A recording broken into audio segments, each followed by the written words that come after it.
I guess it all started on Thanksgiving. This year was going to be the last one we all had in our childhood home together before my parents retired to some island away from all their kids, which is awful all on its own. A couple weeks before, they had told us they sold the house, and my sister and brother acted like they were happy about it, but I didn't pretend. We all went to dinner at the house, and the whole thing felt like a wake for our childhoods. Maybe it hit me more because I was staying there for the holiday, I don't know.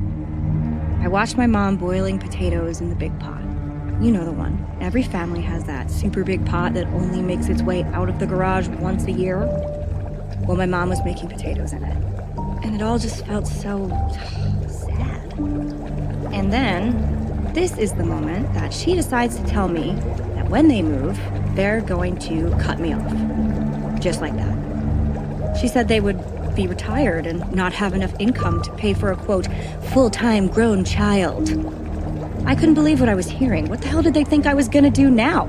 I had rent, tuition, electricity, internet, food, clothing, everything to pay for with no income. You're gonna have to get a job like most people your age. You can make it work. That's what we all do. My mother said in a low-key tone, like she was just asking me to pass the remote and not totally fucking me over. Just get a job? I said it's not that easy. It's not like hospitals are just handing over positions of surgeons. And then she started laughing. Vivian, she said, nobody is gonna hire you as a surgeon. That's crazy. Are you trying to kill people? You've been dancing around this degree for 10 years and you don't even have your bachelor's yet. You're almost 30. Enough is enough. Wait tables, ring up groceries, answer phones. Plenty of jobs pay the bills. If you want to spend the next 20 years in school on your own dime, go right ahead. But we can't afford it anymore. I was so insulted I could barely see straight. I started pacing the kitchen like a caged cheetah, not saying a word. Please stop being so dramatic, Vivian, she said. Calm down and have something to eat. You'll feel better afterwards. That's what she always says. Like food will magically cure everything. I didn't feel like eating, so I took a walk instead. That afternoon, I'm sitting around the table with my perfect sister and brother and their perfect spouses and their perfect kids. Both of them had 3 kids, quote, so far, as they like to say. Who needs more than that? What are you trying to prove something? I don't see them seeking out a higher education, trying to unlock the mysteries of the human mind. But grandchildren are golden currency, so of course the 2 of them don't have to, quote, calm down and eat something, ever. They have their steady, boring 9-to-5 jobs and their suburban homes. No thank you. That's not for me. We get halfway through the meal and I notice that one of my grubby little nephews is picking the marshmallows off the sweet potato casserole, which is my favorite thing at this godforsaken holiday. I don't know where his Band-Aid covered filthy little hands have been, so I'll tell him to knock it off, because the potatoes are for everyone and we don't want to eat his disgusting germs. Oh, ease off him, Vivian, my mother said. He's a kid. He doesn't know any better. I only made those for the children anyway. But I like them too, I said. Well, my mother said, stifling a laugh and sipping her wine. Maybe that says a little more about you than him. The table erupted into laughter. At first I thought I just didn't get the reference or something, but then I realized they were talking about me. I was the joke. Me. The only one in the room with brains, talent, and culture. What'd they have? A horde of sticky gremlins who didn't know how to use a fork? I shoved my chair away from the table and walked off. Oh, Vivian, calm down. Have something to eat. We're just joking, my mother said through laughter as I walked down the hall and into my room, slamming the door. I didn't come out for hours. Not for pie, not to discuss where we would have Christmas, not to say goodbye to my siblings, nothing. I didn't see my parents again until the next morning. My mother was making coffee in her bathrobe, and my father was reading the paper at the breakfast table, like it was 1941. Good morning, they both said in their own time, but I said nothing back. Jesus Christ, my father muttered and breathed a deep sigh. I guess making fun of me all night wore him out. What? I said. What do you want? You've destroyed my home, my life, my career, and my education, and you want me to what, thank you? For Christ's sakes, Vivian, my mother said again. Just calm down and have something to eat. You'll feel better. Calm down and have something to eat. Calm down and have something to eat. Calm down and have something to eat. That's all it was. After that, things got fuzzy for a little while.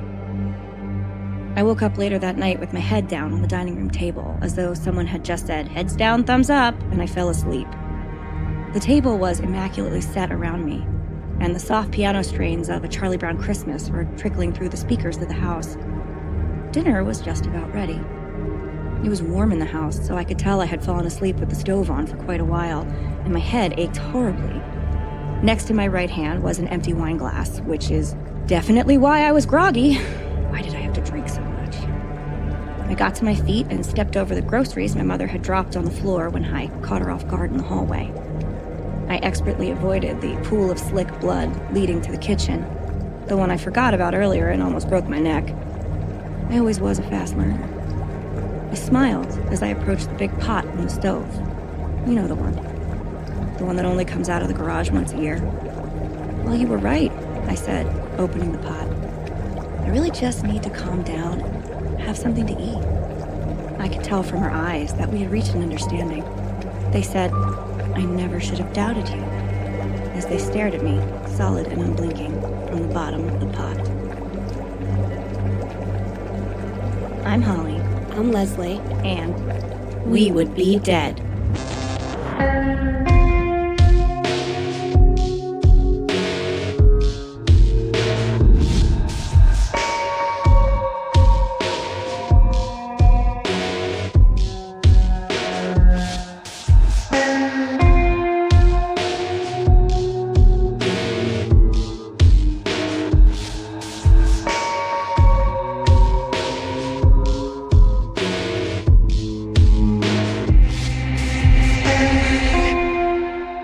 Gross Thanksgiving. Ugh, gross. Gross love. Yeah, that is some gross love. Hey, Leslie. Hey, Holly. Hey, Fiends. Boy, I sure hope everyone enjoyed Thanksgiving last week. I forgot how wild that movie was. I know. We talked about it, and I was like, oh, wait, all that other weird stuff happened. Yep. Mm-hmm. And Leslie, you discovered that there actually isn't a part 2. No, it's so part 2 exists solely with the fictitious characters in Thanksgiving 3. Like it's just a subplot. So they mention Thanksgiving 2 in Thanksgiving 3, but it's just written in. So they skip 2 in the most confusing inside joke of all time, basically. Yeah. Great. I think it was a marketing ploy too, because they were like, if we have 3, people will think we're legit. Like, yeah, we're doing well. I think maybe they just never thought anyone would watch their insane movies and didn't care, too. Yeah. I think they were like, this is for us. Well, joke's on you. We all totally watched them. Uh-huh. So it has been kind of wild around our lives in general recently. There was a holiday. I'm moving, and therefore We Would Be Dead is moving. I was supposed to go to Austria, but then COVID took over and locked it right the fuck down. Mm-hmm. There's a lot happening, so we had to take a pause for a minute. We hope you guys all had a wonderful holiday and are now full of leftovers and ready to hear about some real gross stuff. I sure am. Yeah.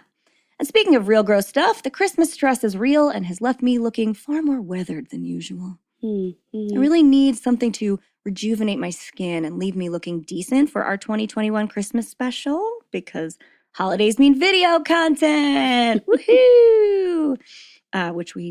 John, if you're listening to this, please remember we have to talk to you. Yes. So if you all would be so kind as to bless us with a little drop from that fountain of youth we call validation, we can all celebrate together with a few less nightmares. How do you do this, you may be asking, but only if you're new here. Well, first you can hop on over to Apple Podcasts and leave us a 5-star rating and/or a friendly review. It really is the only thing that can move this podcast forward. And if you want even more We Would Be Dead in your life, you can support us over on Patreon, where for just a few dollars a month, you will get a special gift from us, access to our patrons-only podcast, 30-minute horror movies, which you all got to experience last week. It's lots of fun. Our weekly video after show host mortem, extra mini-sodes, special offers in our merch store.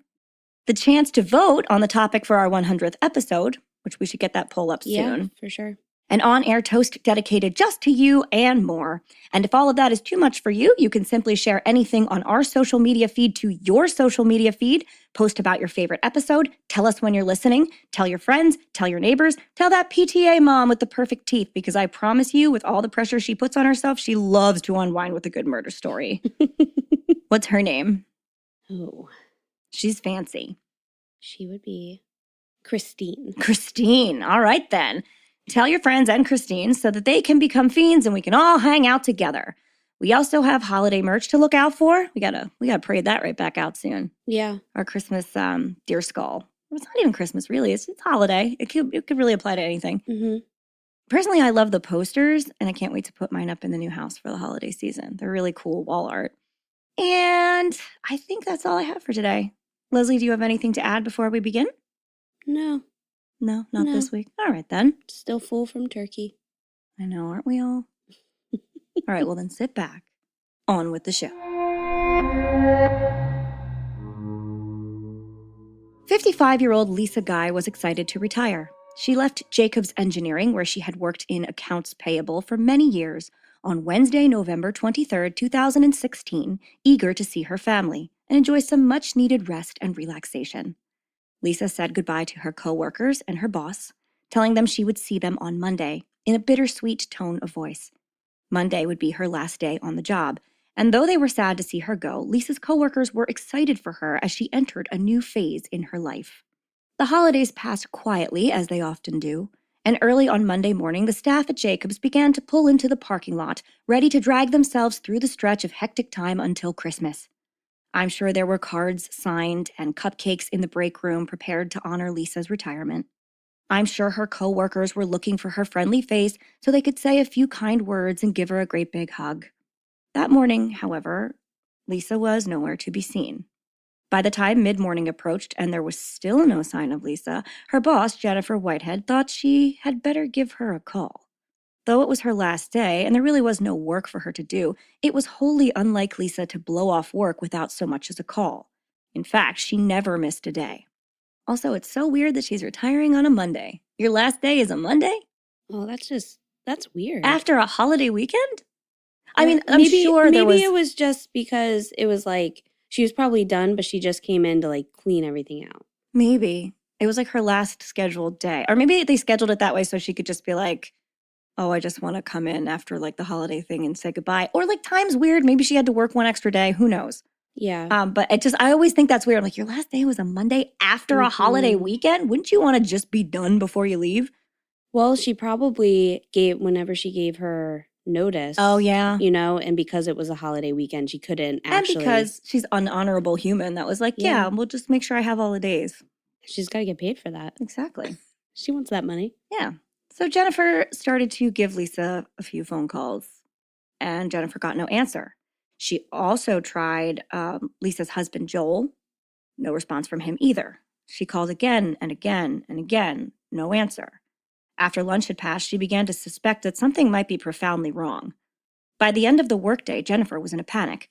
Lisa had never shown up and failed to answer her phone even once. Fearing the worst, Jennifer called the police and requested a wellness check on her friend Lisa. She explained the situation to the police, and the Knox County Sheriff's Office sent over officers Stephen Ballard and Jeremy McCord to her home on Golden View Lane to check things out. Now, we're also in Knoxville, Tennessee at this point in time, which I will re-mention later, but I realized I didn't say that here. So just so you know, in case you guys have Knoxville images in your mind you want to conjure up right they're now. Just like floating. Bouncing around. Right away, when the officers pulled up, they noticed there is a for sale sign on the front lawn, but no lockbox on the front door, which is odd, given that's how realtors work. So if any of you don't know what I'm talking about, and if you haven't bought or sold a house in the past, 15, 20 years, you probably don't. Let me briefly explain. When you sell your house, realtors need access to it for showings. Any realtor can show the house, not just your listing agent. And it's crazy to think you can just give everyone a key. So you, the seller, because you're not present for these showings, give them one key and they put a combination lockbox around the doorknob with a key inside. And area realtors can get the combination for showing. So everybody shares that key that way. It all works out in the end. Then the lockbox is left on until closing when the new owners are given the keys. We just got our keys. It's all very exciting. Anyway, the lockbox isn't there, so it's weird. And as the officers approach the house, they admit having an uneasy feeling. You know how sometimes you just walk into something and you're like, something's weird. Yeah. The door was locked, the front door, but through the windows next to the front door, there's like a lot of times there's like vertical windows next to the door. They looked through the windows and they could see that there were bags of groceries on the floor with perishable items like bacon and ice cream sitting there to spoil. Oh, no. Yeah, nobody just like leaves out a gallon of ice cream. Next, they went around to the back of the house where they found that the back door was missing a doorknob, but they peeked through the hole left behind. So it's just like the plate on either side and the hole where the doorknob should be. So you can't open the door. Then they noticed that emanating from this hole was like a very sharp, strange smell and super hot air making its way out of the house. Oh, nobody likes hot air. You're right, nobody likes hot air. Through investigating a little bit, they could tell also that the back door knob had been removed and then relocated to the front for some reason.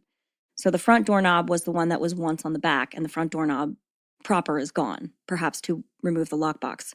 Oh, okay. Lisa and her husband Joel's cars were still in the driveway, and as luck would have it, they were unlocked. Safe neighborhood, I get it. My old car had a broken lock. It was fine at home, whatever. No judgment there. Mm-hmm. The officer then used the car's garage door opener to gain access to the house. So on the sun visor of the car, there's a little button you push and the garage door comes up. As soon as the officers entered, they were hit with an ungodly strong chemical smell and a wave of unbearable heat. They were probably making soap or something. Probably. Both officers said it made them very lightheaded and that the smell was something that they would never forget as long as they lived. So it was real gross and real hot. The officers then made their way through the garage into the house. And, okay, so I have watched the crime scene walkthrough and read the descriptions and watched the officer body cam stuff. So I'm going to do my very best to paint an accurate picture of this event for you. First, the garage they walk into is very neat and organized. There is a crossbow mounted on the wall and crossed fishing poles on another wall. There's a table set up with 2 chairs and an ashtray, so it's clear that they care enough about their house not to smoke in it. Mm-hmm. This is obviously the home of someone who is an outdoors person. Okay. Right? The crossbow's not a scary thing. You're like, oh, they're hunters and fishermen. Right. Makes sense.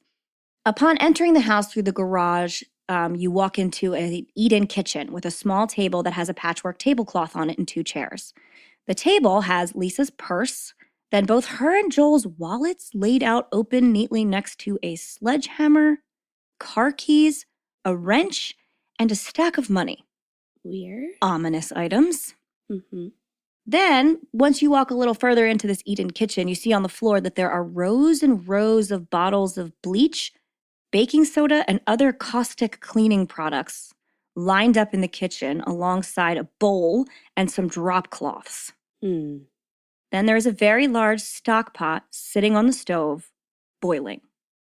The burner is on. They are making soap. Yeah. Through the kitchen, you get in a hallway, and in that hallway there is a thermostat set to 90 degrees. The officers also began to notice that when they walk into the room, they keep seeing that there are space heaters set everywhere to full blast. So, additional heat to the 90-degree thermostat. My house is insufferable when it reaches 80 degrees, so I can't imagine what that must have felt like to walk into. Ugh. And then every room also has a space heater, so it's just hot air circulating everywhere. With the chemical smell. With that, sharp chemical smell. Ugh.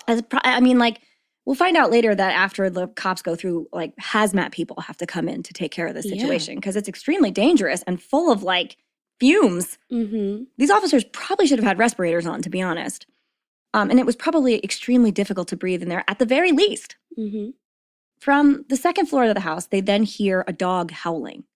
The kitchen, they also noticed, was kind of in disarray. There is change and trash on the floor and items scattered all over the countertop. They enter a formal dining room, and there are 2 long guns laid out on the lace-covered glass tabletop. And through the dining room into the front foyer, they see the aforementioned groceries lying on the floor. So it's like cases of beer and then a bunch of plastic grocery bags that look like they've been sitting there for a while. And then through the foyer, there is a half bathroom, which is immaculately clean. Judging from the untouched rooms, it seemed that this house is normally kept very clean. Everything has a place, there's no clutter. The mess seems to be an anomaly. The officers then travel through the living room, which is where they find the knobless back door, and there's another space heater running like crazy. Off the living room, there is an office. Again, the office is spotless. Okay, so this is the downstairs. That's the whole downstairs. Okay. If this is what they find there, I imagine they were like pretty trepidatious about going up the stairs. You're like, let's just get out of here. I know. So they steel themselves to go up the stairs and find out. And while they start walking up the stairs, they see little like droplets of blood and splatter. And you can hear an officer on the walkthrough call out, "That's blood, right?" And then he tells everyone to glove up. Which, like, I wish the Italian police would take a memo from them. Once they're gloved up, they continue on up the stairs. And when they reach the top, a nightmare unfolds. The walls and floors of the second floor hallway are bathed in blood, like buckets of it. There were sharp objects on the floor, clothing lying around, and buckets, just empty buckets, which is also ominous, in the hallway. And now this led into, the hallway goes straight through into a small room. And on the floor in the small room, they could just make out a pair of human hands lying on the floor. Oh, no. No human, just the hands. Just the hands? Which is never good. I would think not. No. Why just the hands? What are you doing? Oh, man. Yeah. So through the hallway, I guess there's like doors on the side of the hallway. So that little room would have been at the end. So when you look straight down the hallway, you see hands on the floor. Ugh. Yeah. So then they enter the master bedroom.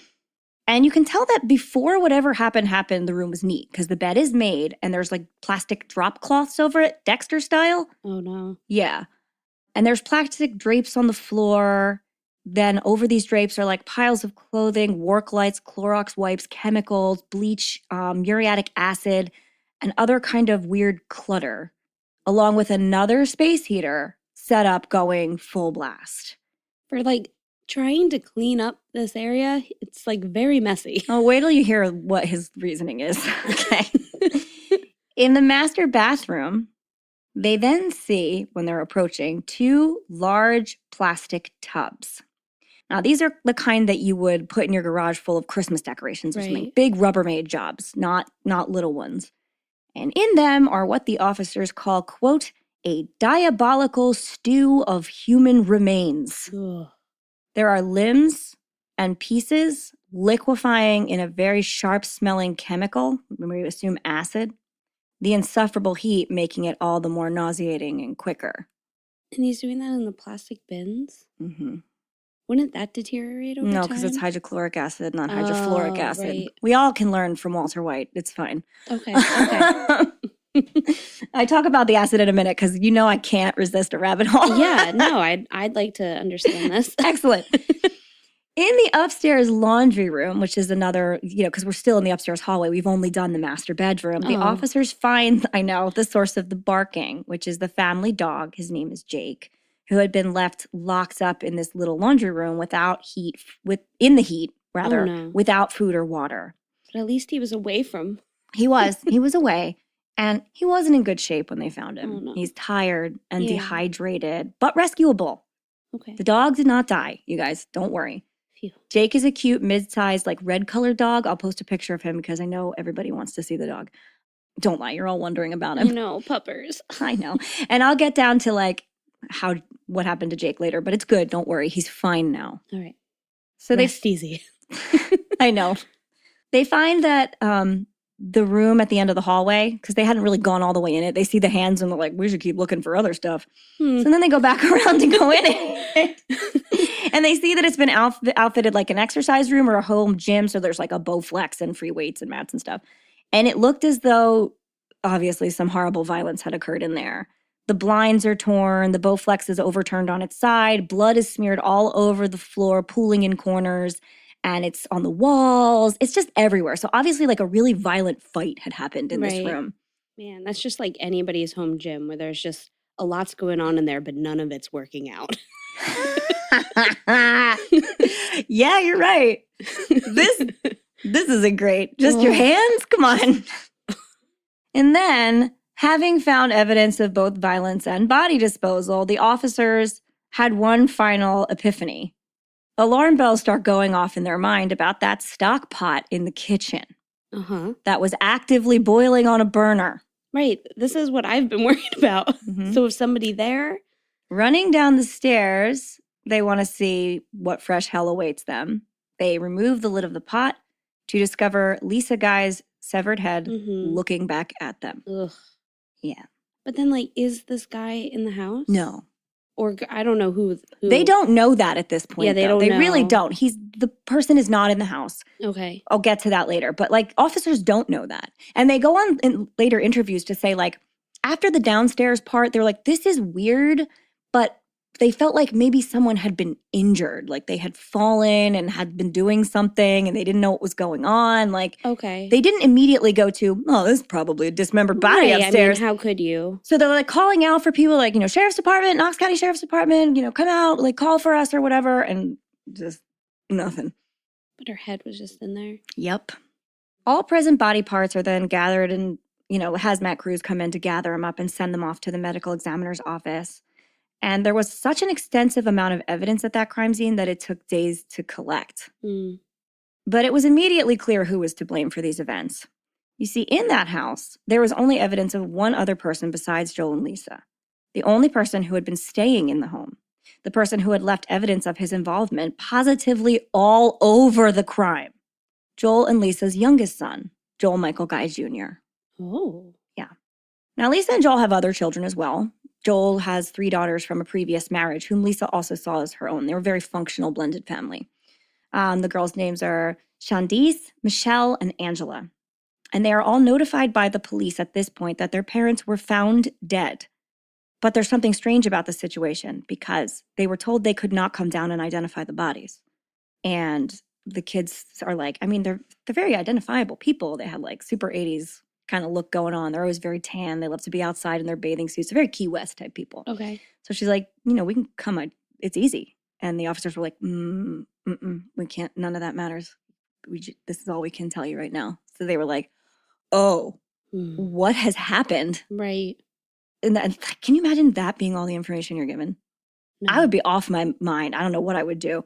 How do you like gently tell someone their parents have been dismembered and dissolved in acid? I don't think there's any way. There isn't any way. There really isn't. And later in like their like victim impact statements, one of the sisters is like, I will never get back the moment where I had to tell my children their grandparents were like cut apart and dissolved in buckets of acid. Because it's all over the news. There's no way they're going to go through their life and never find that out. Right. It's like, oh, Lord, that's grisly. Ugh. So obviously it's going to take a little time for a medical examiner to piece everything together, given what she had to work with and the fact that they're all like marinating in caustic chemicals. So let's take a second to answer some of the glaring questions left hanging at present, starting with who the hell is Joel Michael Guy Jr. and why did he do such a horrific thing to his parents?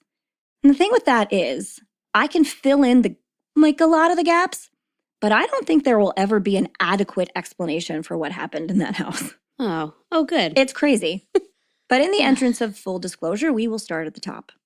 Joel Guy Sr. was born in 1955 and had a career as an engineering designer. He married in his youth and had 3 daughters before he and his first wife divorced. In 1985, Joel remarried a woman named Lisa Madere, or Madere, Madere. And the two had a lot in common. They both loved the outdoors, being on the water, and each other's company. They are said in multiple sources to have shared a sense of humor and spent most of their time laughing. They bought a beautiful home in Knoxville, Tennessee, where Joel's girls would come to visit every summer. So they would spend the summer with them. They came for holidays and stuff too, but like the summer was a thing. And the girls loved Lisa right away. Frequently, a stepmother isn't given this courtesy, but Lisa was warm, welcoming, kind, and treated the girls like princesses. Their biological mother was a kind woman, but she didn't have much. So visiting their dad and Lisa was always a welcome experience. The house was quoted many places to be kept spotlessly clean. So I was right in my original assumption. They were clean people. They had regular home-cooked meals. Lisa and their dad were happy and quick with the joke. The fridge was always stocked. It was just like a good family home to be in. Yeah, sounds nice. So 3 years after their wedding, Joel and Lisa decide to have a child of their own. And their only son, Joel Michael Jr., was born. So the family calls him Joel Michael. In every article you'll read, they call him Joel Guy Jr. or Joel Jr. or Guy Jr. But I'm going to proceed calling him Joel Michael because that is how he is referred to as by people who know him. Okay. So in the interest of remaining human, which is what we always do. That's how we're going to do this. So, Leslie, Joel Michael Jr. was born in 1988.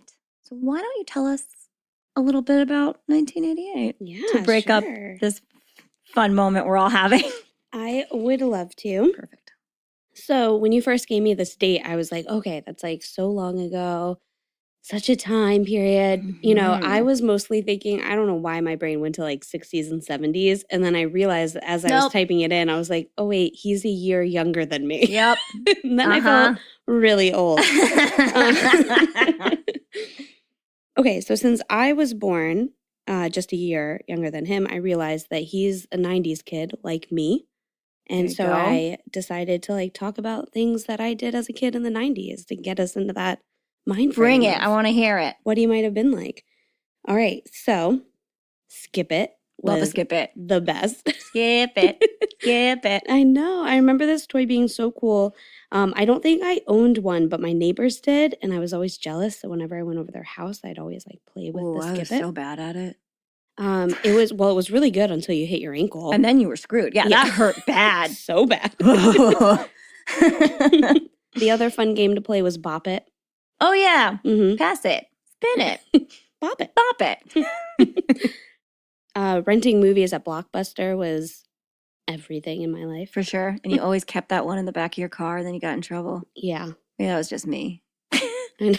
Because then you owed more than it would have been just to buy it. I know. I'm like, I had Scream 3 for like 2 weeks, and now I owe you $95? Yeah. Sorry.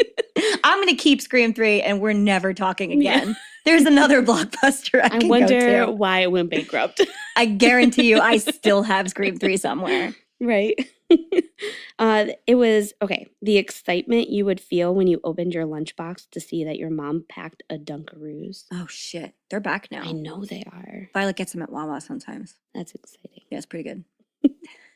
Do you remember the L'Oreal Kids shampoo and conditioner? They smelled like bubble gum and stuff? Yeah, it was like strawberry and other things, and they were like the no tears. Yeah. So I thought that it was no tears, which it may have been, but it was no tears. Like for your hair. Oh, Johnson & Johnson's were no tears because the formula was made so that it didn't sting your eyes. Right. So that's what we thought that this was. But on the back, I forget what it says, but it does specifically, you're like, oh, that word should have been tears. No tears. Huh. Maybe they thought they were getting around the Johnson & Johnson trademark because the No More Tears is like the name of the Johnson & Johnson shampoo. Mm-hmm. Yeah. That's pretty funny. L'Oreal. I think they were trying to get away with both. Okay. Because if you ever squirt into your eyes, like we all tried to do, God, we're like, okay. I loved playing with my light brights. Oh, light brights are fun. That was a good time. No decision could be made without playing rock, paper, scissors or bubble gum. Oh, yeah. I remember that. Everyone either had Lisa Frank school supplies or like a professional team or athletes on their school supplies. Lisa Frank. Yeah. All the way. Mm-hmm. That baby leopard was riding a unicorn into space. It was great. Yeah. So good. So good. Slap bracelets were the coolest. Remember when they became dangerous? Yeah. Because like the metal, right? The metal it was would come metal. out. Yeah. It was well, you know what it was? It was a it was tape. It was measuring tape. It was a retractable measuring tape, basically. Yeah. Mm-hmm. It was a teacher came up with it. She was like, oh really? Yeah. Interesting. Mm-hmm. Then people were taking the sleeves off and like shanking each other with them. Yeah, that or they would just come out and then like really injure a child. Yeah. They also smelled horrible if you left them on for too long. Yeah. It was pretty gross. Yeah, whatever they were wrapped around with. You would just sweat because they just gave you no room to breathe. It was terrible. They're not great. Oh, I do remember that being a thing too, because doctors were like, don't put them on your wrist, just like with a watch or something, because that's where your skin breathes there, like heat and stuff, you know, because you're not even supposed to put a sweatband around your wrist. I didn't know that. It should go up further. That's why you see like athletes wear it around like their upper. I never made that connection. Like that's really interesting. Because that's where you like sweat. And so you could end up overheating if you have it over that part. Well, they're pretty hot. I'll tell you that because when you slap them, they go tight, man. They don't smell. Yeah. Pokemon cards, Beanie Babies, and Pogs were solid investments for our future. Oh, TY Beanie Babies come back in this story. Oh. See? Yeah. Because he's the 90s kid. Get that Princess Diana bear. You can make a fortune. Man, I know. No, you're not. Speaking of futures, the only way to know how your life would turn out was by playing MASH. Oh, yeah, Mhm. MASH. I feel like Violet should learn how to play that. Oh, yeah, she'd be obsessed with it. Yeah, you should show her. Okay. That'd be a cute moment. Corey and Topanga from Boy Meets World will always be my favorite couple. Yeah, they're good. Playing Oregon Trail in computer class or after school was the best. I never played that, which is weird because I would love that probably. Yeah, you can play it now. It's like history, there's dysentery, It's all of it's probably nuts. an app on your phone. I'm going to get it. We all wish that one day we would be lucky enough to get slimed. Hell yeah, like Alanis. Yeah. She was on You Can't Do That on Television. I know. Speaking of Nickelodeon, they really did have amazing cartoons and shows at this time. Some of the best cartoons. So I went like early 90s. Sure. This half. So you had Rugrats, Doug, Real Monsters, So good. Ren and Stimpy. So weird. I know, so And weird. My mom wouldn't let me watch it. Wow. My brother could, but I wasn't allowed Also, to. the guy that made it, John Griffitholusi, was like a terrible pedophile that kept a 13-year-old in his home. We'll cover that case because I don't feel like people know about it. And it is insane. Oh, man. Yeah, it's nuts. I can never watch that again now. I can't either. Because he did some weird stuff on that. Yeah, he's a weirdo. Oh, God. Okay. No wonder my mom was so concerned. She's like, Diane "This knew. isn't-" Diane was like, I know that's a brain of somebody Yeah. who's unstable. Ooh, Beetlejuice was also a cartoon on there. Oh, right. I loved animated Beetlejuice. Mm-hmm. And tons more. And then on other stations, too, these were like my favorite from the other channels. Okay. There was Tiny Toon Adventures. So, every day after school. Every day. Do you remember the movie? No. The Tiny Toon movie? No. But I definitely watched it after school every day. That and and Animaniacs. Yeah. And they did like, so the movie was it was like a summer vacation movie. Oh, wait, I do remember Yeah, this. Okay. And they're all sitting in the room. And they're like, we're waiting for the clock to strike 3. Because that is when we'll be free. Something like that. Oh, I love it. Yeah, it was so fun. Bobby's World was my other favorite. Oh, I Howie. love that one. I know. we learned now that he was going through it. Yeah. Batman, the animated series, was so dark, but so good. So dark. That's one like I could sit down and watch it now. Really? Like, it's like a real show. I've never watched it. It's really good. X-Men, Animaniacs, Beavis and Butthead, which really wasn't for kids, but we watched it anyway. We sure did. And That's Gargoyles. 'cause our parents were like, it's a cartoon. It's fine. Yeah. They didn't check it's in. on MTV, which is for like teens, like No, older teens. There was no Adult Swim really at the time. They didn't realize that like some cartoons are for grown-ups. Yeah. So my brother was obsessed with Beavis and Butthead. And shout out Adam. Hey there, bro. He also got himself a hamster, and maybe he had to at one point, so he had a Beavis and Butthead, and maybe only one survived. Oh, no. But he no longer wanted it, so I think it was Beavis or Butthead. I forget poor which one. Beavis. But my mom made me change the name when he gave me the hamster. He was like, you can have this. I was like, yes! I was so excited. And I got like a fun little system for it. So I had like this whole like jungle gym, Aw. and I called it Roly Poly because I had to change Way its name. cuter. And then my cat killed it. Oh. He like drained its blood. This and is left why it for dead. See, this is why my kids can't have small animals. Yeah. Because I have 3 cats and they eat animals outside all the time. They would Yeah. eat that hamster. Yeah. Violet asked me for a chinchilla yesterday. I was like, do you want to look at a dead chinchilla? Mhm. Because that's what would happen in our house. Well, so Roly Poly, once Butthead figured its way R.I.P. out of the Butthead. cage. It was just like chewing at the top. Oh, no. And my cat Gilligan would just stare at it and wait.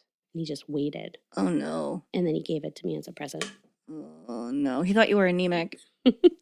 But yeah, so those were the cartoons. There was like Gargoyles, The Tick, Spider-Man, and so many more. Yeah, it's a good time for cartoons. Nickelodeon is experiencing a pretty good renaissance when it comes to cartoons, I will say. Yeah, they're doing a good They job have good now. stuff now, Mhm. so if you They have came back. kids. Well, if you have because kids, it's like you gotta us. watch it.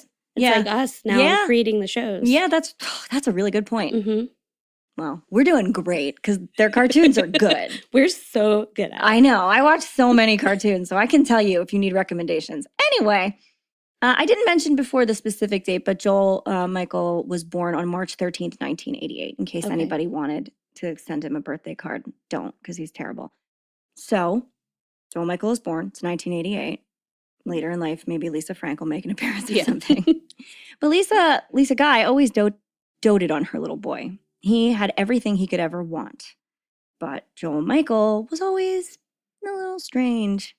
He never seemed to fit in with the rest of the family, who loved to laugh, and he didn't really have a sense of humor. So none of it landed on him. They'd be like telling jokes and having funny conversations. He'd just be like silent, walk away.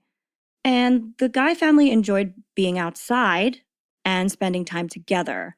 But Joel Michael preferred to be in his room alone. Doing what? I don't know. Counting his Beanie Babies, I think. And this was like even when he was like little? Yeah, he was always kind of like a weird loner, and it like just progressed more as he got older. And he may have been weird, but he was also an exceptional student. In high school, he went to an accelerated boarding school called the Louisiana School for Math, Science, and the Arts. A creative name. Come on, people, we can do better than that. While there, he forged a close friendship. And as far as I can tell, just one friendship. He had no other friends. With his roommate, a boy named Michael McCracken. Michael called Joel Michael socially awkward and said that as he got older, he became more reclusive, withdrawing more and more. And weeks would go by where he would barely see him. The boys graduated in 2006, and Joel went on first to a semester, or Joel Michael, I'm sorry, to a semester at George Washington University before transferring to Louisiana State University in Baton Rouge, where he was said to be studying to become a plastic surgeon. Okay. Joel had an apartment in Baton Rouge where the rent was always paid on time. He paid his bills, which included internet, cell phone, electric. He fed himself, paid tuition, bought books. And all of this might seem like I'm just listing normal, uninteresting things about him, but there is one little twist. Joel Michael never worked a single day in his life. Oh. During the 10 years he spent as a student, there's no word on how much of an education he actually accrued. I believe it was a little bit of graduate school, and that's all. Okay. His parents completely supported him. Lisa actually didn't need to work. Joel's salary was plenty to support them, but she did so simply to pay Joel Michael's bills. Her paychecks basically went directly to him. Okay. So she worked for his living. Man, it's tough, the stress parents feel to like have to support their children like that. Like to have to support. They had 3 others who were fine though. Yeah, but did they support them through their school? Probably. I mean, probably not 10 awkward years where they're not actually getting an education. But they probably did, and they were just like used to it. They're like, well, this is just what we do. They also had another family because they're half sisters. So they had another set of parents supporting them too. So I don't really know. I didn't dig into the girls too much. They kind of deserve their privacy, but yeah. Meanwhile, I do talk to her about his sisters next. Joel Michael's sisters all had jobs and had them for a long time. Like they started working early. They had spouses and children. They went on to what most people would consider a quote unquote normal life. The girls and their dad and Lisa had like group text messages and group emails, and they called and texted all the time, and they had little jokes and fun. But Joel Michael was never involved. And by his own admission, he didn't want to be. He preferred to stay silent and uncommunicative. The girls they said they looked up to Lisa as both a woman and a mother as they grew, and they would like come to her for parenting advice, and when they were having babies, they would talk to her about that. Like it's just a really healthy stepmother relationship.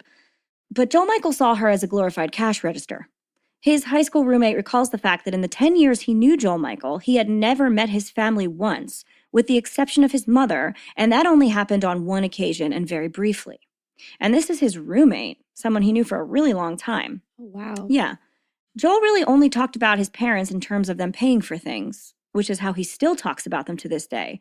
And this strikes me as so bizarre because he was Lisa's one and only biological child.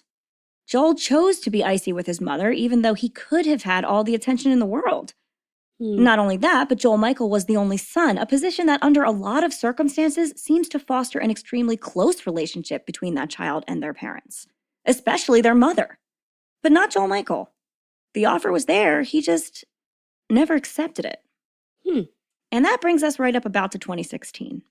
Now, in 2016, Lisa and Joel Sr. made a decision. They would both retire, sell their family home in Knoxville, and moved to Lisa's family home in Surgoinsville, Tennessee. So I think this is a house she inherited at some point. Like her parents aren't living there, it just was in her family. Joel and Lisa worked on their new finances that came with lower income and different bills, and I don't know, possibly payment for this house. It's really unclear like what the deal is with how they got this home, and they concluded that it was no longer reasonable to completely support Joel Michael financially. And they're not wrong, it isn't. He would have to get a job and support himself. Now, they told the girls this, and they said that they planned to tell him about it during the family's Christmas celebration in Burgoynesville, which is like, Christmas? Not a good time to do that. No, but they don't see him. I think that's it. That they're like, this is the only time we're going to see him, because he told them he wasn't coming to Thanksgiving that year. They're like, all right, well, he's not coming to Thanksgiving. He doesn't call us. We don't really see him. We'd like to have this conversation face to face. This is when we're going to have it. So imagine their surprise when Joel showed up anyway on Thanksgiving, acting weirder than ever. He said he was there for Thanksgiving and would be spending the whole weekend in the house. Surprise! Lisa was blindsided and not wanting to keep this information from him any longer. She didn't really want to lie to him. Right. She broke the news to Joel that he would have to start funding his own life. And he seemed to take it kind of in stride. He didn't love it, obviously, but he also didn't go like berserker and start swinging or anything. Okay. And also, it should be mentioned that his bedroom in his parents' house was kept like a shrine to his youth. It was full of it was decorated like it was when he was a child. It like never evolved. They just left it there with like pictures and toys and his bedspread from when he was a kid. Right. So that's the room he was staying in. Okay. Now, if you were to tell me I'd be covering a case where 2 people were brutally murdered around Christmas, I might not be super surprised. Christmas can be incredibly stressful. There are many expectations, lots of forced family time, not to mention the added financial burden. If you were to tell me I would be covering a case where 2 people were brutally murdered near Halloween, I wouldn't be surprised either. Halloween is kind of a ghoulish time. Stuff is scary. It could trip a loose wire in somebody's head just enough to do something crazy. But Thanksgiving, what normally happens on Thanksgiving? It's such a placid holiday. We're all so full and clouded over with tryptophan that it's a miracle anyone even leaves their home that Monday. Even though I actually love Thanksgiving, I generally think of it as a holiday people kind of Christmas over and forget about. Except for the fine folks who make Bob's Burgers. They are doing God's work. In general, Thanksgiving feels pretty tame as holidays go. But Leslie, why don't you get us a little bit into the Thanksgiving frame of mind? Tell us about Thanksgiving a little bit. Sure. Well, so just so you know, Thanksgiving is actually the second most popular holiday in America. Really? Mm-hmm. Good for Thanksgiving. Yeah, people love it. It's I like it. If you talk to most people, they'll probably say Thanksgiving is their favorite of the holidays. And families start to feel a lot of stress during Thanksgiving. So it's usually right after Halloween is when the holiday stress comes about. Well, now it's Christmas, the day after Halloween for a lot of people. I can't be doing that, but it is. Right. Well, but it's not so much, it's like the excitement of the decorations. Yeah. So this is what I was thinking about. The holidays are stressful because I think of finances. So this almost plays into the story pretty well. It's just the idea of like how many presents we have to buy and how we have to keep up, what our neighbors are doing or what other people are doing. Where if it was just celebrating and being with your family and just spending time and, decorating, you have happy colors and you have snow and Santa, like if it's just something like really sweet and just family oriented, I think it would be a lot less stressful. But I think it's a lot of times you have the financial burden that gets put on people. And so for Thanksgiving, it can be stressful because like right away you have Black Friday and that's when the sales start. And there's that ramped up social media need to keep up with the constant experiences people are having. Yeah. And you feel like you have to do that with your family too. So and meeting up with your family. So Thanksgiving, again, like you don't really do this for Halloween. You might have like friend parties and things like that. But Thanksgiving is, even though it's supposed to be a community event, is like really what it was intended to be. Yeah. We've now made it a lot more like we spend time with just our family. Yeah. And some people open their doors. But that can be really stressful for some people who don't get along with their families. Yeah, definitely. And so just the idea, and a lot of people are like, oh, I'm going to see my family. This is going to be the year they're going to accept me. We're going to try not to talk about politics or the being unvaccinated or just even the vaccine in general. And then just other things, religion, whatever. Yeah. Where I'm like, they're going to accept me for me. And then you go there and you have all these high hopes and then they're just dashed. And that's what a lot of people do. So I was Wow. reading a lot about like the psychology of Thanksgiving and just the holidays in general. Interesting. And that's what they were talking about.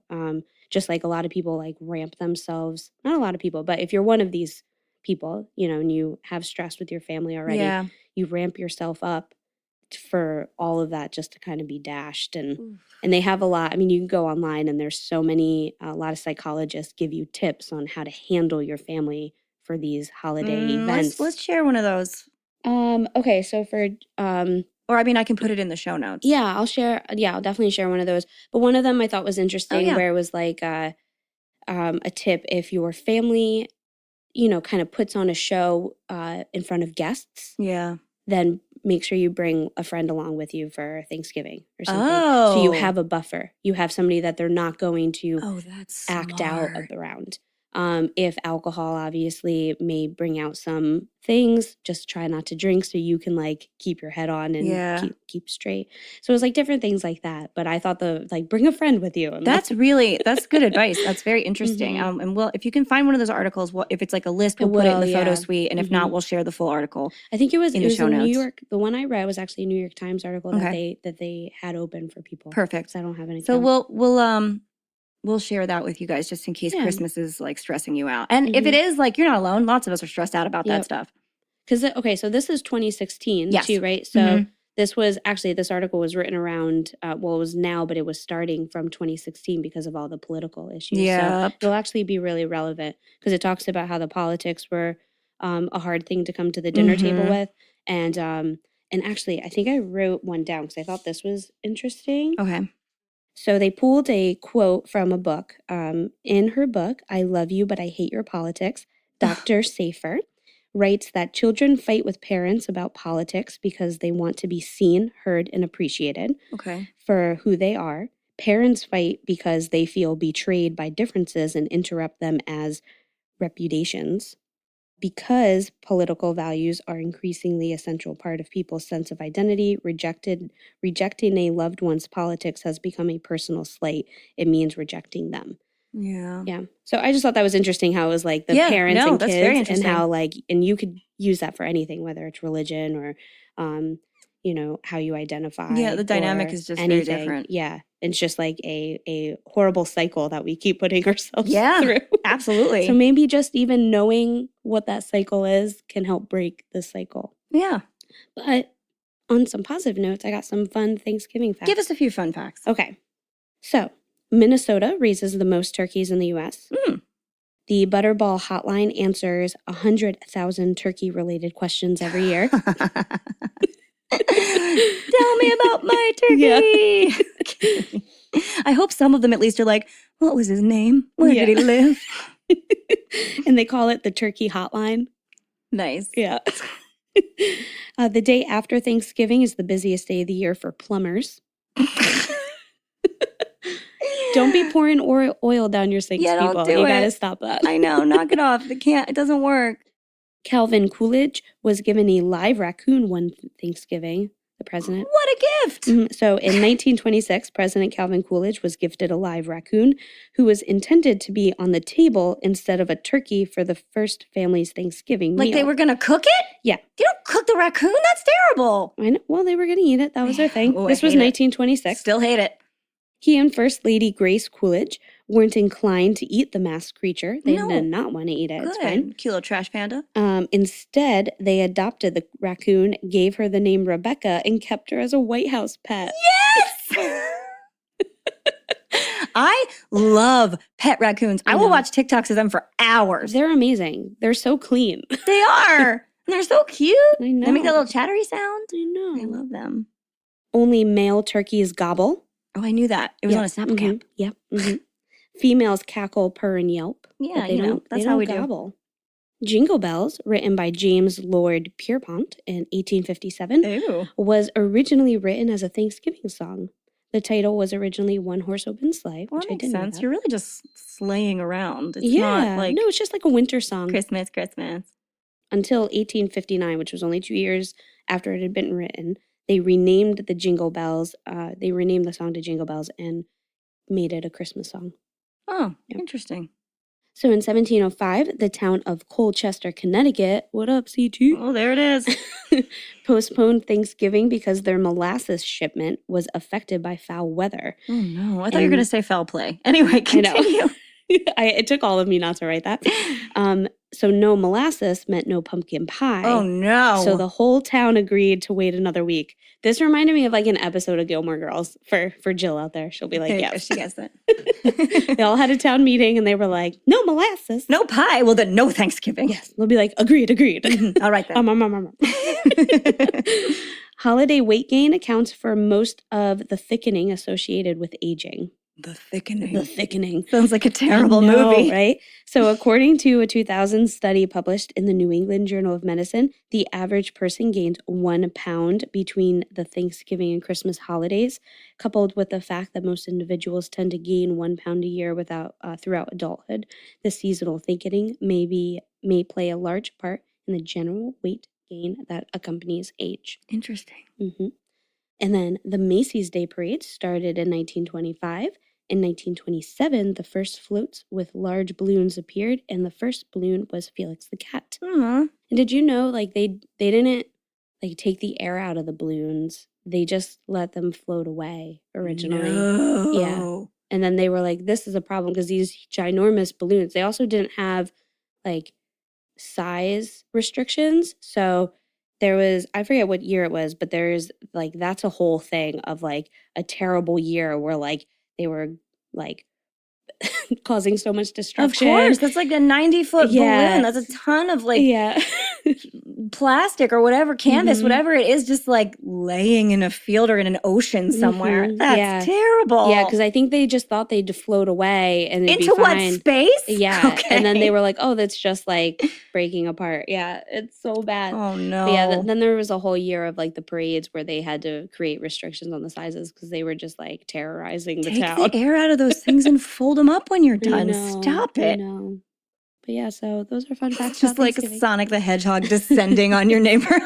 Yeah, it was scary. Can you imagine waking up in the morning and outside your window, you're like, no. Yeah. Okay. I'll post the story and Please if nobody knows it because that sounds fun. Yeah. All right. Boy, Thanksgiving's venturesome. It is. See, there's a lot going on at Thanksgiving. More than I gave it credit for. A lot of stress, Holly. There's a lot of stress. Well, you know what? You're totally right. There is. And so this is a stressful family gathering for the Guy family to go back in. Oh, were you finished with Thanksgiving? I am. Excellent. So this is stressful for them for a lot of reasons. First of all, Joel Michael had never really been much for family gatherings or holidays. He didn't seem much for anything, if you ask me. Really? That's surprising. Right? So it was pretty out of character for him to just show up to spend time with his family. So his sisters were immediately kind of on alert. One sister mentioned that Joel Michael was nice that weekend and pleasant even. He had been making an effort to talk to everyone and to spend time with his nieces and nephews. But another sister is quick to jump in and point out that this is exactly what was suspicious about his behavior. She doubted he even knew her kids' names, and yet there he was, taking them upstairs to his room to play.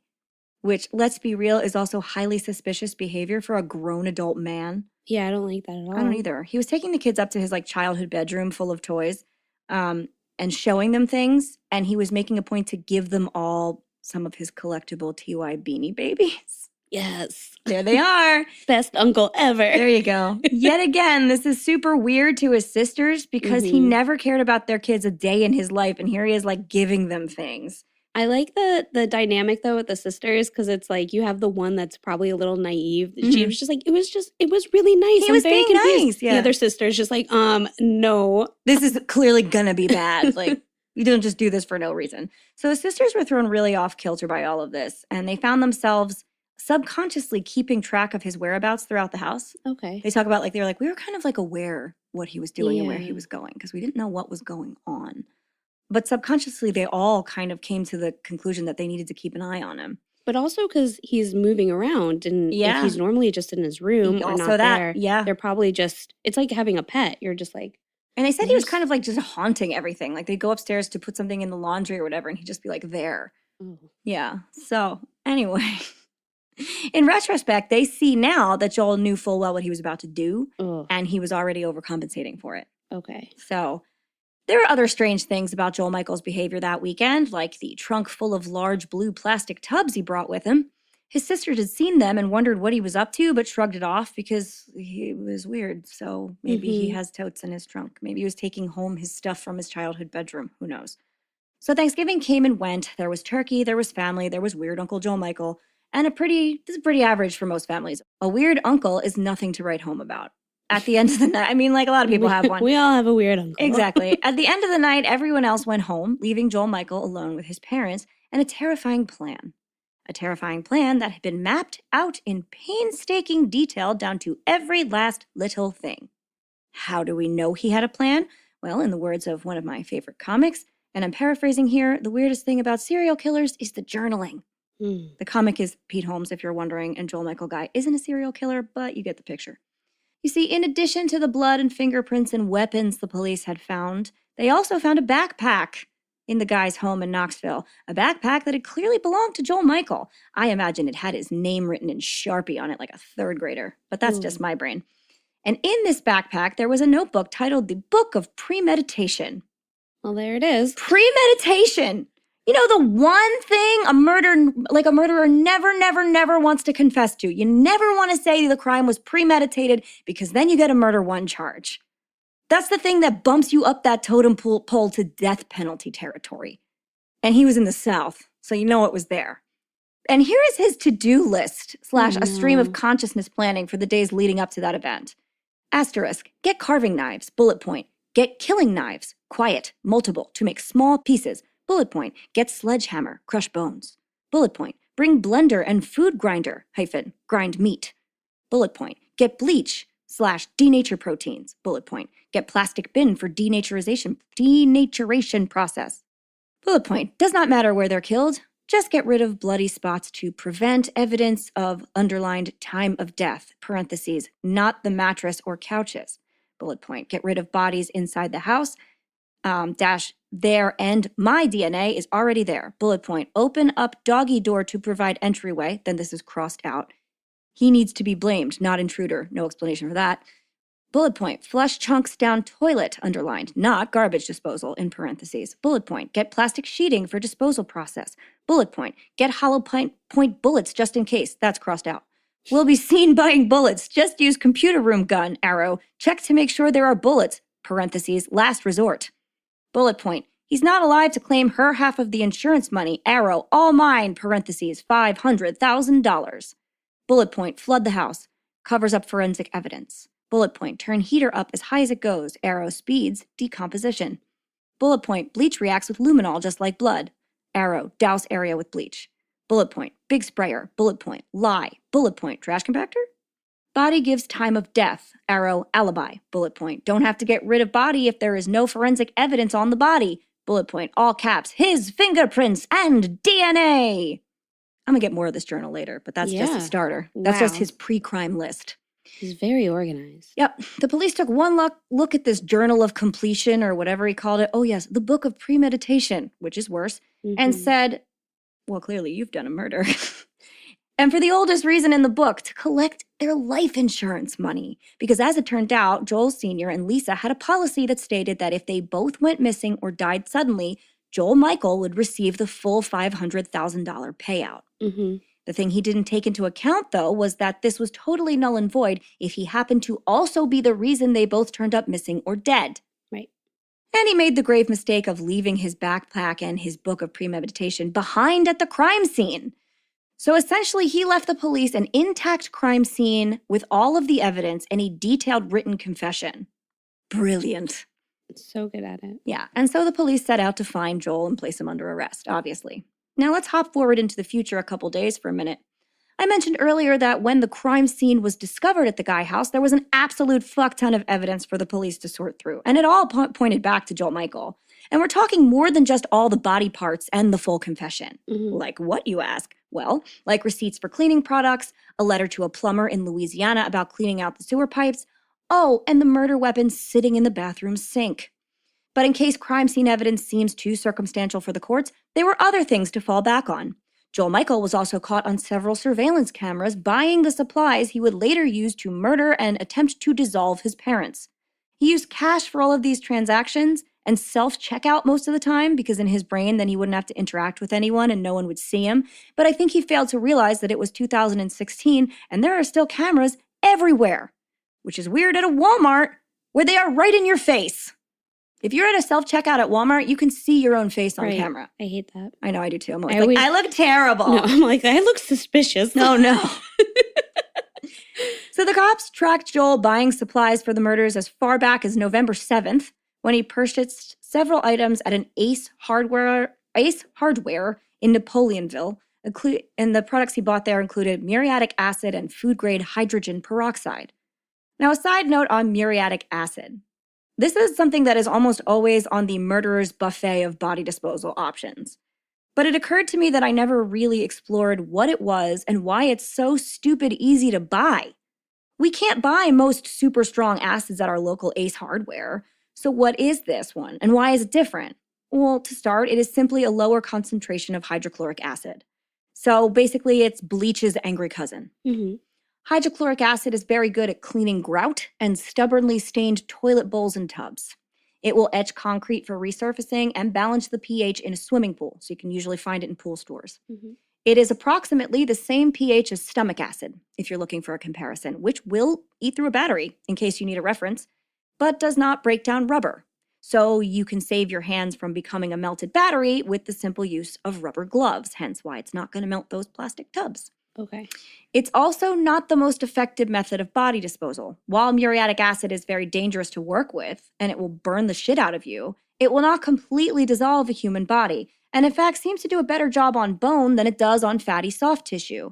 And most scientists agree that if you're looking to dissolve a body, you should go with nitric acid, sulfuric acid, or the Walter White special, hydrofluoric acid. Can you go back one? Sure. Oh, no. Get out of here. So it's fun to talk about, but the hydrofluoric acid, which is what you would have seen on Breaking Bad, that dissolves a bathtub and the body comes crashing down, and that's a different compound. But it's really almost the same when it comes to body dissolving as muriatic acid. Not the best for the body, bad news for your bathtub.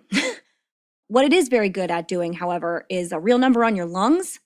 Muriatic acid releases extremely harmful gases, which is why after the police had discovered the bodies, that hazmat crews, as I mentioned earlier, were brought in to do all the evidence collection with full-on suits and respirators. The house had become pretty toxic, and I really wonder how Joel Michael was in there as long as he was, breathing in that shit without a respirator. Maybe that's why he's stuck with permanent crazy eyes. Ooh. Look it up. I'm not lying. Or just look at the photo suite. I did all the work for you. But Leslie's going to do it while I'm talking so you can hear her reaction to his face. What's his last name again? His name is Joel Michael Guy Jr. So now that we're all caught up on household acids, let's get back to Joel Michael. See his handsome face? Ugh. Yup. Look at those eyes. Oh. Ooh. Yep. Oh, his hair. There's a lot going on there. He looks like a cartoon. Yeah, he's terrifying. So he was caught on camera once again on November 18th at Home Depot. Cameras record him buying the bleach sprayer, extension cords, and a timer. And then again at Academy Sports on November 19th, where he is seen picking up a Marine-style Ka-Bar knife, big old badass-looking knife. On November 21st, cameras captured Joel Michael once more at a Knoxville Walmart buying a plastic blue tote large enough for the dismembered bodies to dissolve in. And I wish I could say this was the end of his adventures in security cameras, but it's not. He was also caught on camera at the Knoxville Walmart the day of the murders buying Neosporin and Band-Aids for his post-murder ouchie hands. This all seems insane for a person who committed a serious crime. There's no way people weren't going to connect the dots here, but Joel Michael didn't really get that, because for a bright kid, he sure was dumb when it came to real-world thinking. You see, Joel Michael just really didn't think he was gonna get caught. Now, whether this was because he thought so much of himself or not nearly enough of anyone else is up for debate. I think it's a little of both, but needless to say, the police had enough to find Joel Michael and bring him in. So they're like, we have a case against this guy. We can go hunt him down. They tracked him back to his apartment in Baton Rouge. Police briefly observed him at his apartment before arresting him and searching the premises and his car, an act which they did not have a warrant for. Get it together, cops. No. I gave you so much credit for the gloves, and then you went and betrayed me like this. Oh, man. It didn't matter. The guy's house was so full of evidence that even the stuff they found, they didn't even need it. But still, then they took Joel Michael off to jail, which brings us to the point where I tell you exactly what happened in that house. Because the police, detectives, crime scene investigators, and medical examiners are a billion times better at the forensics of it all than one idiot who wanted to claim his parents' life insurance money. And as it turns out, real-life murder is exponentially more difficult than the kind you see in the movies. We've talked about this a million times before. Though no one really takes that into account. Joel Michael certainly didn't, because despite his best laid plans, this whole process took days more time and effort than he thought it would. So first, before I give you the actual events, here is Joel Michael's plan exactly as it is written in his journal. These are bullet points again, so please forgive the weird speech pattern. Bullet point. Minimize things I touch throughout visit. Bullet point. Wear gloves and socks to prevent fingerprints and footprints. Bullet point. Drop something down the garbage disposal to break it. Arrow. Get him on the ground fixing it. Arrow. Kill him with the knife. Now him would be his dad. Right. Bullet point. Clean up mess from him before she gets home. He thinks it's going to be real quick. Bullet point. Kill her with knife. Kill dog. Crossed out. Take dog with you. And then there's some gibberish that kind of looks like the phrase bathe it, which, okay. Because we all have limits, you guys. The worst possible thing a person can do is kill the dog, and he doesn't want to be a bad guy or anything. Mm. As I mentioned before, the dog does live. In Lisa's obituary, it is stated that she was an animal lover and that both she and Joel loved their dog, Jake, like a child. After the police rescued him, Jake was taken to the Young Williams Animal Shelter, where he was doted on and cared for until a family member was able to pick him up and take him in. It was requested at the funeral that mourners for Joel and Lisa consider making a donation to the Young Williams Animal Shelter in lieu of flowers. Yeah. Bullet point. Place her in the shower with dog, crossed out. First he says place her in the shower with dog, then with dog is crossed out. Turn on hot water and point it at her to get rid of forensics. Remove her clothing and take them with me for disposal. 2 things to check in with right now. 1, the definition of the word forensics as a plural noun is, quote, scientific tests or techniques used in connection with the detection of a crime, end quote. Definitely means evidence, but then goes on to make this same grammatical error several times, and it drives me insane. For a supposed medical student, he sure does write like an idiot. 2, I need you all to take in the fact that his plan was to take his naked mother and her dog and put them in the shower with the water on scalding hot. Both of them dead. That kind of imagery should put anyone off, but he was able to write it down, write it out, and then just move on. Oh my God. Okay, going forward. Bullet point, place him in a plastic bin and use it to get him into the upstairs bathroom. Like he meant put out his fully grown father and thinking he would just collapse into a plastic tote like a rag doll and magically not be more than 150 pounds of dead weight. Carrying that up a flight of stairs would have been difficult to say the least. And Joel Michael looks like the kind of guy who needs an inhaler after he walks to the bathroom too fast. Yeah. So he's not carrying his dad in a tote up the stairs. That's imaginary. Going forward. Bullet point. Cut off his arm and plant her flesh under his fingernails. Place her hand with his DNA so his DNA is not washed away by shower. It never becomes clear why he does this, as completely disposing of their bodies pretty much kills the chance of framing these as a murder-suicide completely. Right. But fine, whatever, have a backup plan, I guess. It makes no sense, and it never does make sense. Bullet point, use sodium hydroxide, that's lye, to destroy his soft tissue and soften bones for transport. Baste once every hour to accelerate. He wrote baste, like a Thanksgiving turkey. I mean, we all love a theme, but that's too far. Bullet point, flush sodium hydroxide down the toilet. Bullet point, wash out bin with handheld shower head and then direct handheld into the toilet to flush everything out of the pipes and into the public waterway. This is a handheld shower head, not a fire hose. And when pulled to its limits, even with the most intense water pressure imaginable, it's not going to reach the toilet and hose everything down through the drains. This is never going to work. Again, this is idiotic planning. Bullet point, douse killing rooms, parentheses, kitchen, question mark, with bleach. Bullet point, place hair curler with flammable paper and flammable containers of gasoline in 4 locations. His killing room, her killing room, his bathroom, her bathroom. Bullet point, wipe down areas near killing rooms and bathrooms. Bullet point, turn heat up to 90 degrees to melt fingerprints and dry everything. 90-degree heat will not melt the fingerprints off anything. In fact, fingerprints don't melt at all. They can evaporate a little bit, but that's different. Yes, surface temperature does affect the clarity of a fingerprint when you're trying to retrieve it, because heat will evaporate the water and oils, which is what a fingerprint is made of. But even at a surface temperature of 122 degrees Fahrenheit, fingerprints are still usable. 90 is child's play. 90 degrees is what it's like in the month of June in New Jersey. And I promise you that you can still collect fingerprints outside in June in New Jersey. So there's plenty of crimes in the summer here. Moving on. Bullet point, set her phone to send me a text message late Sunday to prove that I was in BR. That's Baton Rouge, not bathroom. And she was alive. I didn't know this was an option. You can schedule a text message? Yes. I didn't know that. Mhm. Amazing. All right then. Bullet point, leave through front door and wipe down doorknobs. Bullet point, time for flammables set for Friday at 10 a.m. Arrow, sunlight masks fire but not smoke. No, it doesn't. Sunlight's not going to hide things that are on fire. It's just daytime. That's weird. Continuing on, he says, everyone at work so they can't report it, which I think he means the neighbors. He assumes that the Friday after Thanksgiving, every single one of his neighbors is going to be out of their house in the morning. Oh, that's not true. Yeah, it's not true at all, especially considering children are off school. Mm-hmm. Oh, The God. parents might be away, but children are home. Oh, worse. I think it's a pretty safe assumption, though, that at least one or two of his adult neighbors would be home from work. Yeah, absolutely. So what we have here is maybe not the worst family annihilation plan I've ever seen, but it's not the best. It's full of holes and weirdly confident misinformation, but it's otherwise thorough, I guess, until the end, where it all kind of peters out. The only problem was that it didn't really go as planned, and Joel Michael did not account for time at all. He thought he could do all of that in a few hours. Oh, no. Which is nuts.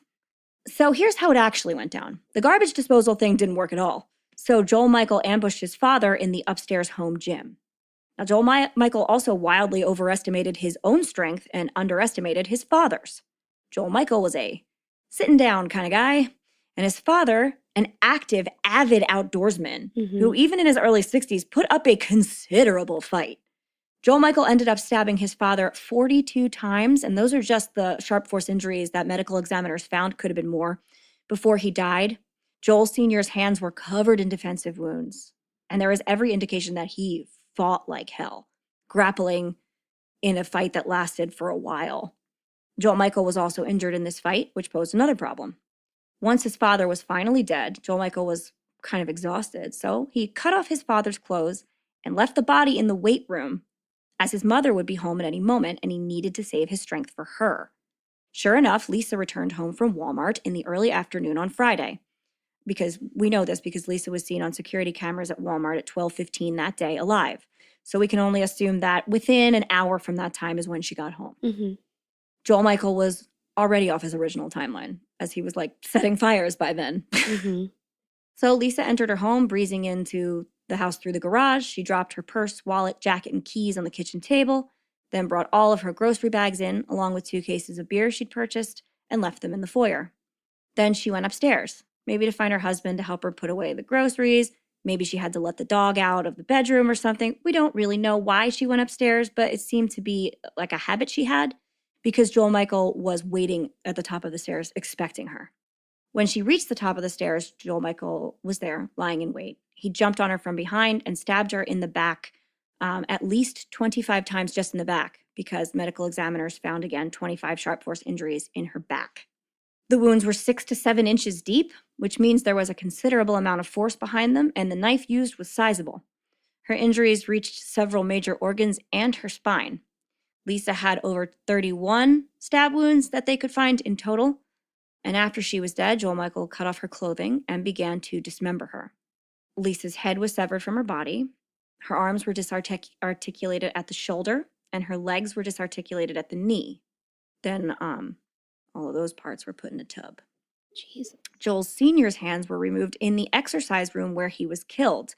But then I think Joel Michael was like, oh, I can't do this all here. It's going to be too much work. And then he dragged him in the master bathroom, because at that point you could drag him. Then his arms were disarticulated at the shoulders and his legs at the hips. All the limbs and torsos were then put in tubs in the master bathroom and then filled with a caustic soup of dissolving agents. Then he cranked the heat up to max, and all the parts had been set to dissolve in chemicals. All of them except Lisa's head. Joel Michael took his mother's freshly severed head, carried it down the stairs, and placed it in a large stock pot, one they probably had just used to make Thanksgiving dinner. The pot was then filled with water, covered, and set on the stove to boil. And though it was left there boiling for days, it was an electric stove, so we don't have to worry about the gas running out or anything. It could just run forever. When the medical examiners got to the head, they said it had been clear that it was only broken down by heat and not chemicals, and that much of his integrity, like hair and facial features, had remained intact. Lisa's head had suffered something the medical examiner called thermal artifact, which meant that there was heat damage, but all the skin down to the outermost layer was still there, which is so much worse. Because that means when the original police officers opened that boiling pot, I was not just using creative language. The steam cleared and Lisa's boiled head was looking at them. Officers know that Joel Michael carried the head down the stairs independently because he had left a trail of blood drops as he went. There is no explanation as to why he did this. Why dispose of just his mother's head in a different and more sinister manner? Did it not fit in one of the tubs? Was it some kind of poetic justice? Joel Michael refuses to say. Did he shower the bodies or put his father's DNA under his mother's fingernails? It doesn't seem like he did. But both of his parents were dead, and the bodies made it into the acid. And as far as his grand plan goes, this is as far as it got. Joel Michael had already taken 2 days longer than anticipated on simply breaking down the bodies and committing the crime. And by now it was Sunday. The cleaning agents were purchased and ready to go, but Joel Michael was exhausted and his hands were pretty badly injured. He had already gone to Walmart to purchase Neosporin and Band-Aids, like we talked about before, but that wasn't enough. He actually needed medical attention, but he couldn't get it around there, or in Knoxville, without looking suspicious. So he locked the house and went back to Baton Rouge to seek medical care and some advice on how to clean out sewer pipes. I also think that because he went to like the college medical office, it probably was paid for. He probably didn't have any like bills or something. Oh, probably. So first, Joel Michael had to transfer some money. He transferred $1,025 to himself from his father's card, then another $1,589, and then $2,051 from his father's account to Louisiana State University. So all those dollar numbers, he transferred them all directly to Louisiana State University, presumably to pay his bills. Then he took another card and paid $3,090 worth of his utility bills on it. Oh, wow. Then Joel Michael drove to Baton Rouge, where he got treatment for his hands at the Louisiana State University Medical Clinic. He thought he could take care of business and then go back to Knoxville to continue on with his plan. But Joel Michael didn't figure that anyone would be looking for his parents. Why? Which, by now, it's Monday. Yeah. And mom's not showing up to work. And I'm sure the daughters haven't heard from her. Nope, no one's heard from them. Now, what gets me the most, though, is making the house a hot box to speed up decomp. How gross can you get? It appeared that Joel had murdered his parents for one of the oldest reasons in the book, like we said, life insurance money. And again, he didn't think like, oh, if I leave this crime scene and they find out I did it, I'm not going to get that money. Right. He also left the whole crime scene behind intact with his plans. Like, I can't put together I have to repeat this because I can't. What was he thinking? I know, he started off with such a strong plan and then it just all went to shit. And then he just like walked away. So Joel Michael was apprehended on Tuesday, November 29th. That's the day after his parents were discovered, for those of us keeping track, as he was entering his 2006 Hyundai Sonata, which John Mulaney calls a Korean classical music car. And I'll never not think of that when I see one. So they found him in the parking lot of his Baton Rouge apartment complex. So basically they staked him out for like half a day. And then when he was leaving, they just caught him. They found a meat grinder in his trunk because he was going to grind up the stuff that didn't dissolve. That's haunting. And that's the evidence they couldn't use because they didn't have a warrant for it. All the other stuff they could. So they're like, okay, we had a meat grinder we couldn't use. Whatever. Joel Michael pled not guilty. And yet filed a motion that he be given the death penalty if convicted, which always makes you look real innocent. Joel Michael's defense counsel, John Halstead and Jonathan Harwell, presented absolutely no evidence on his behalf. They didn't have anything. They're like, the defense rests. Not guilty. Okay. They wanted us to just kind of like take his word for it. I'm sure they were, I know every lawyer wants to win their battle, but I also feel like maybe they were like, this is You look all at we that case have. and you're like, we're not going to win. Yeah. There's no so way. We just have But then not guilty. Then away, you look at O.J. Simpson's case and you think, he's not going to win. Yeah. So I suppose it could be done. So this trial took 4 days, which is not long for a huge murder trial. And Joel Michael was quickly found guilty and sentenced to life in prison because the judge is a rock star in this case. He was like, you don't get to die. You must stay in prison forever. He was also convicted of abuse of a corpse, obviously. Now, there is footage of this creepy motherfucker in court, too. That's what I was looking at. Oh, yeah. You should know that he watched all the walkthroughs of the crime scene and the presentation of the evidence with wide-eyed wonder, smiling and laughing to himself at times. Ew. Yep.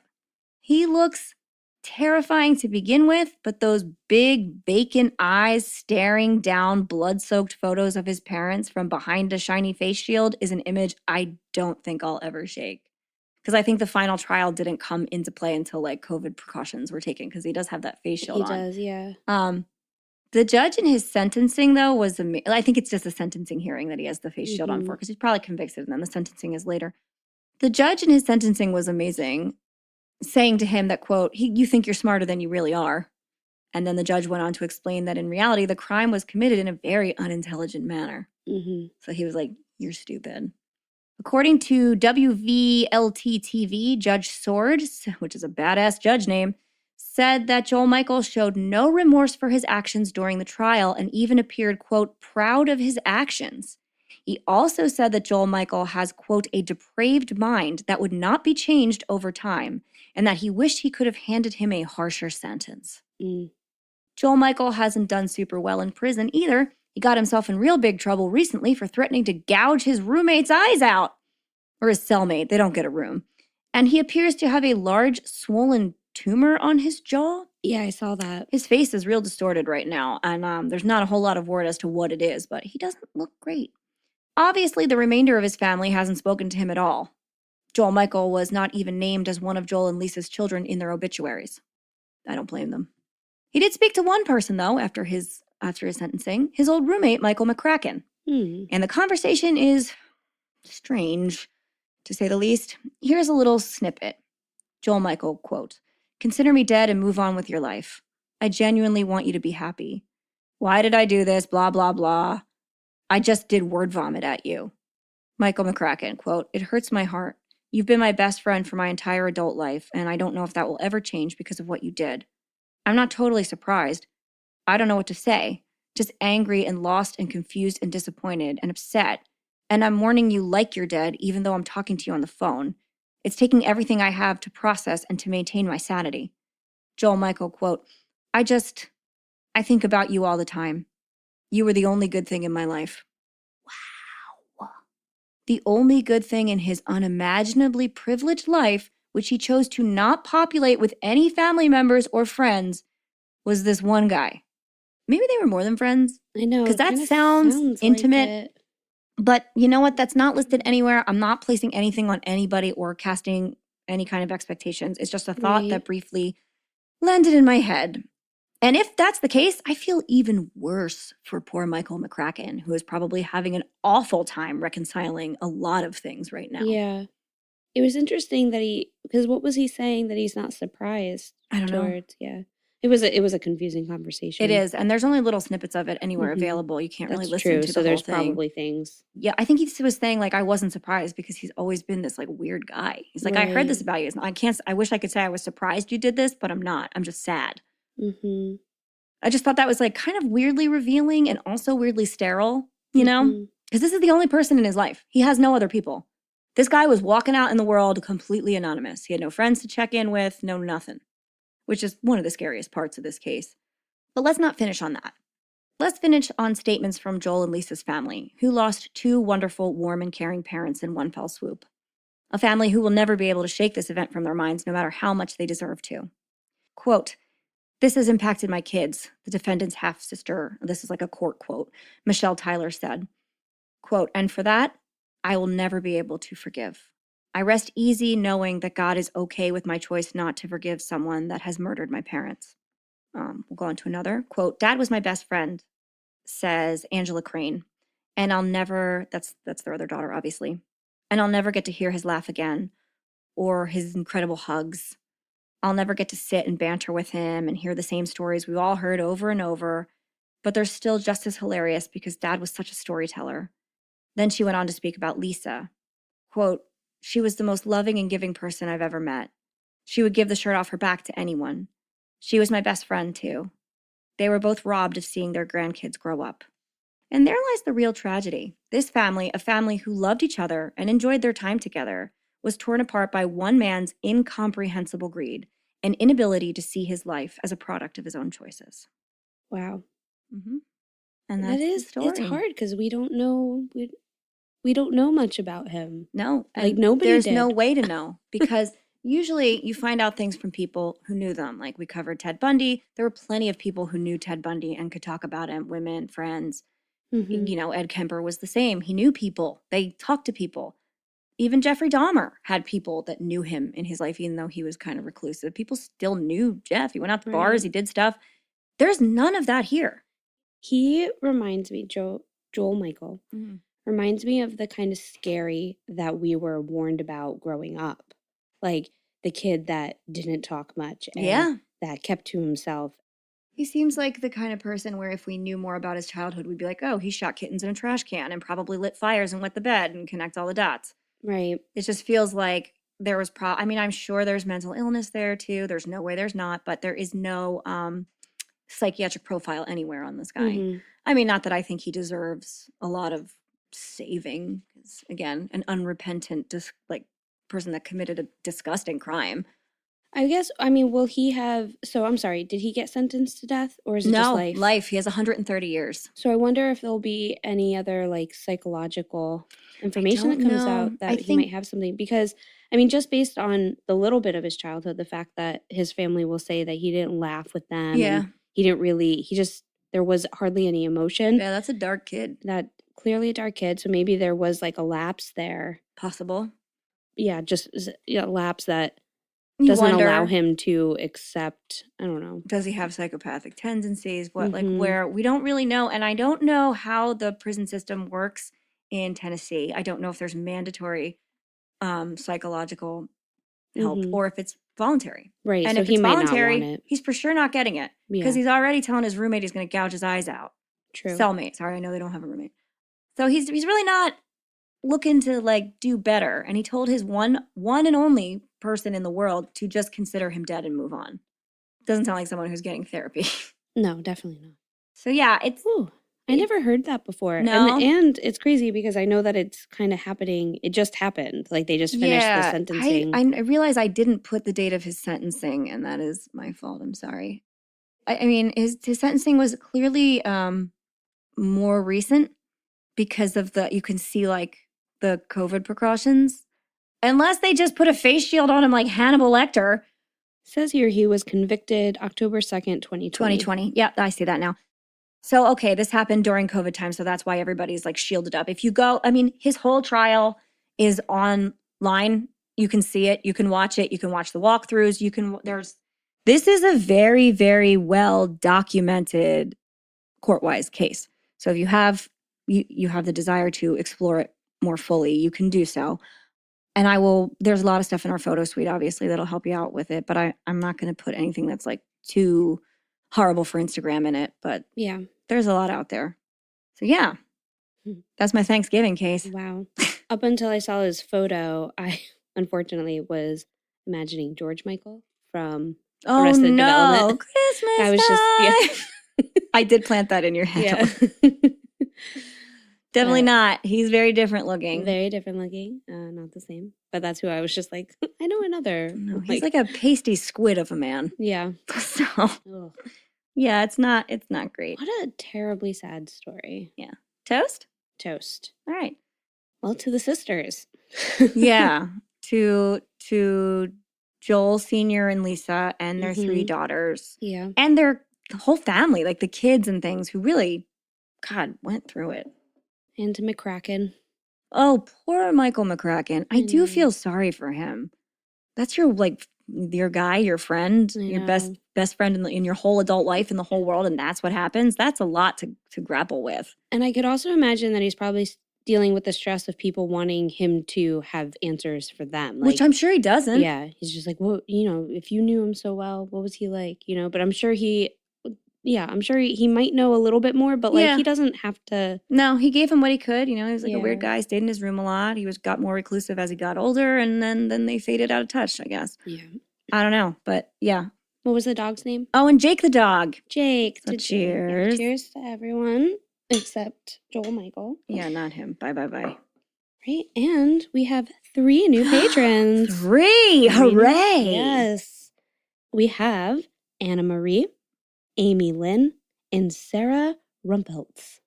Cheers to our 3 new wonderful patrons.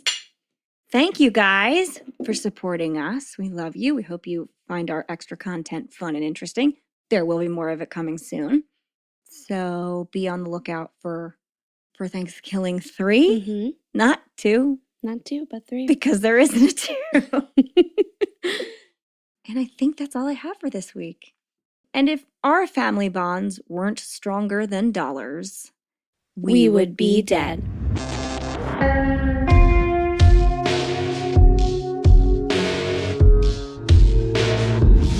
Thank you for listening to the We Would Be Dead podcast. Hit subscribe now to never miss an episode. Rate and review our show on iTunes. Follow us on Facebook, Instagram, and Twitter at Would Be Dead Pod. And join our Facebook group to discuss the podcast and more.